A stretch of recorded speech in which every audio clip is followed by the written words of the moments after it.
নমস্কার বন্ধুরা, welcome back to my channel Puja kitchen with food. তো তোমরা সবাই কেমন আছো? আশা করছি সবাই ভালো আছো, আর আমিও খুব ভালো আছি। তো আজ বানাবো বক ফুলের বড়া। তার জন্য আমি যেভাবে বানাই আমি তোমাদের সাথে সেভাবেই শেয়ার করছি। তো দিয়ে দিচ্ছি দেখো 2 চামচ 3 চামচ মতো বেসন, ছোটো মানে এই হাতাটার হয়তো 2 চামচ বেসন দিলাম। আর 1 চামচ পরিমাণ দিচ্ছি সুজি। তো সুজিটা কিন্তু আমি একটু বেশিই দিচ্ছি যাতে একটু ক্রিস্পি হয়। আর এখানে চালের গুঁড়ো দিচ্ছি না আমি, তার জন্য সুজি দিচ্ছি। তারপরে দিয়ে দিলাম লঙ্কার গুঁড়ো, অল্প চিনি আর অল্প নুন।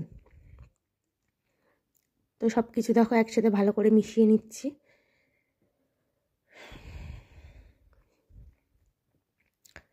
তো সব কিছু দেখো ভালো করে এভাবে মিশিয়ে নিয়ে অল্প অল্প জল দিয়ে, একটা খুব পাতলা না আবার একেবারে খুব ঘন না, যাতে বকফুলের গায়ে লাগে সেই রকম একটা ব্যাটার তৈরি করে নেব।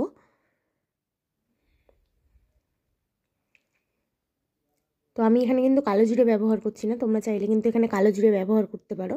আর যদি চালের গুঁড়ো দাও তাহলে কিন্তু সুজিটা দেবে না, আর যদি সুজি দাও তাহলে চালের গুঁড়ো দেওয়ার কোনো দরকার নেই।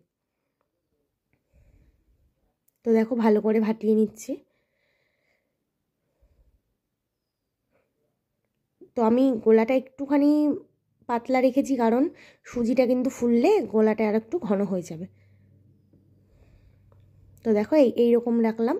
তো এবার কিন্তু সুজিটা ফুললে আর একটু ব্যাটারটা টাইট, মানে শক্ত শক্ত মতো হয়ে যাবে, আর একটু টাইট হয়ে যাবে। তো এবার দেখো ঢাকা দিয়ে রেখে দেবো। আর এদিকে দেখো বকফুলগুলো নিয়েছি, এইভাবে মাঝখান থেকে একটুখানি ছাড়িয়ে তারপরে এই মাঝখানে যে ডাটা মতোটা আছে শিরা, সেইটা আমি ফেলে দেবো। ফুলের যে মাঝখানটার যে অংশটা সেটা আমি ফেলে দেবো। তো এইভাবেই দেখো প্রত্যেকটা করে নিচ্ছি একই রকমভাবে। আর এই ওয়েদারে বকফুল প্রচুর পাওয়া যাচ্ছে, আর খেতেও আমার তো ভীষণ প্রিয় বকফুলের বড়া। তোমরা কে কে পছন্দ করো অবশ্যই বলবে। তো দেখো ছাড়ানো হয়ে গেছে, ছাড়িয়ে ভালো করে ধুয়ে নিয়েছি একটা একটা করে। তো এবার এখানে বসিয়ে দিয়েছি কড়াই। তো কড়াইতে দিয়ে দিচ্ছি সাদা তেল, একটু বেশিই দিচ্ছি যেহেতু বড়া ভাজা তাই। আর এই দেখো ব্যাটারটার মধ্যে একটা করে ফুল নিয়ে এইভাবে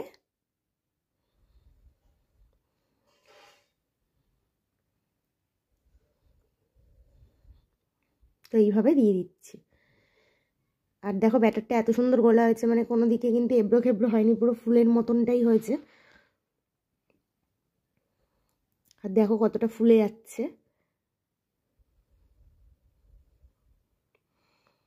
সুজি আর বেসন একটু ভালো করে ফাটালে আর কোনো খাবার সোডা দেওয়ারও প্রয়োজন নেই, এমনিই ফুলবে। তো দেখতেই পাচ্ছ ফুলে ফুলে উপরে উঠে আসবে, দেখবে দেখো প্রথমে তলায় দিলাম যখন তলায় ডুবে যায়, তারপর যখন ফুলে তখন কিন্তু একা একাই ফুলে উঠে, মানে উপর দিকে উঠে উঠে আসে তেলের।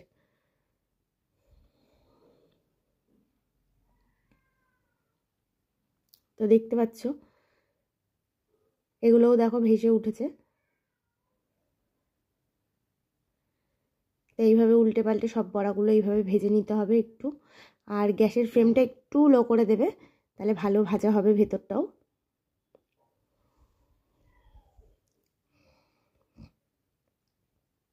তো দেখো বন্ধুরা আমি গ্যাসটা কিন্তু একটু কমিয়ে দিলাম। আর এইভাবে দেখো খুব ভালো করে ভেজে নিচ্ছি, একটু লালচে লালচে করে।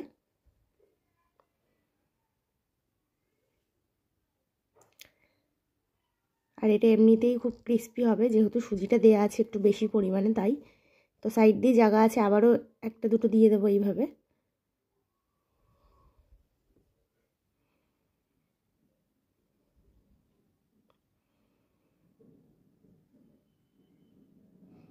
তো দেখো আরও দুটো দিয়ে দিলাম। তো এই তিনটে ভাজা প্রায় হয়েই এসছে।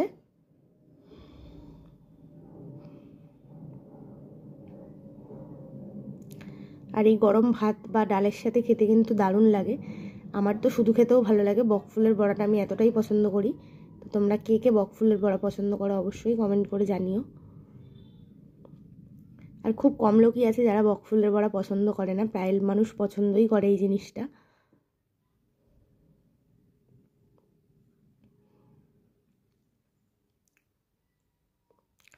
তো বন্ধুরা দেখো এই তিনটে ভাজা হয়ে গেছে, এবার আমি তুলে নিচ্ছি।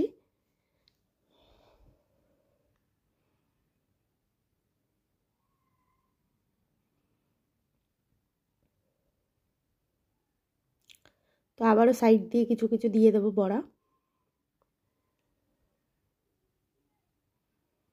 দেখো সাইড দিয়ে আবার দিয়ে দিলাম।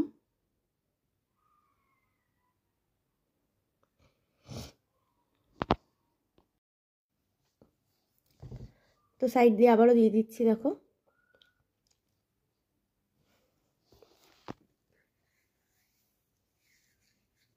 আর আমি এখানে কিন্তু হলুদ ব্যবহার করিনি, তোমরা দেখলেই। লঙ্কার গুঁড়ো, নুন, হলুদ, বেসন এবং সুজি, এই কটা জিনিস আমি ব্যবহার করেছি। হলুদও কিন্তু দিইনি, যেহেতু লঙ্কার গুঁড়োটা দিয়েছি তাতেই কালার এরকম লাল লাল হয়ে গেছে, অসুবিধা নেই, হলুদ দেওয়ারও কোনো দরকার পড়ে না।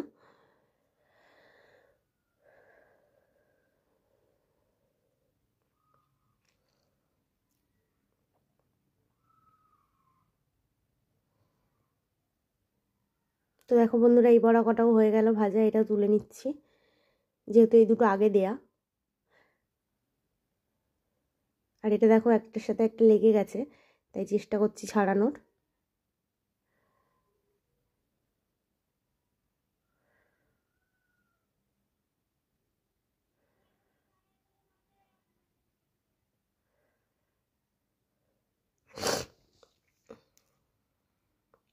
তো অনেকক্ষণ ধরে চেষ্টা করে ছাড়াতেই পারছিলাম না। তো দেখো ফাইনালি খুন্তি দিয়ে কাটতে পেরেছি। তারপরে ওটাও তুলে নেব, কেন ওটাও আগে দিয়েছি আমি।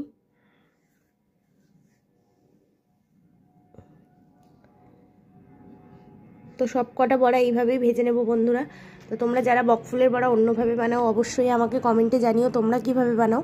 আমি যেইভাবে বানাই আমি তোমাদের সাথে সেইভাবে শেয়ার করলাম। যদি ভিডিওটি ভালো লেগে থাকে লাইক শেয়ার কমেন্ট করতে ভুলো না। চ্যানেলটিকে সাবস্ক্রাইব করে দিও, পাশে থাকা বেল বাটনটি প্রেস করে দিও, যাতে করে আমি নতুন ভিডিও পোস্ট করলে নোটিফিকেশান তোমাদের কাছে পৌঁছে যায়। আর অবশ্যই জানিও কেমন হয়েছে, রেসিপিটা একবার ট্রাই করো। আর দেখা হচ্ছে আবার একটা নতুন ভিডিওর সাথে। ততক্ষণ সবাই সুস্থ থেকো আর ভালো থেকো। আর অবশ্যই একটা লাইক কমেন্ট করবে কিন্তু।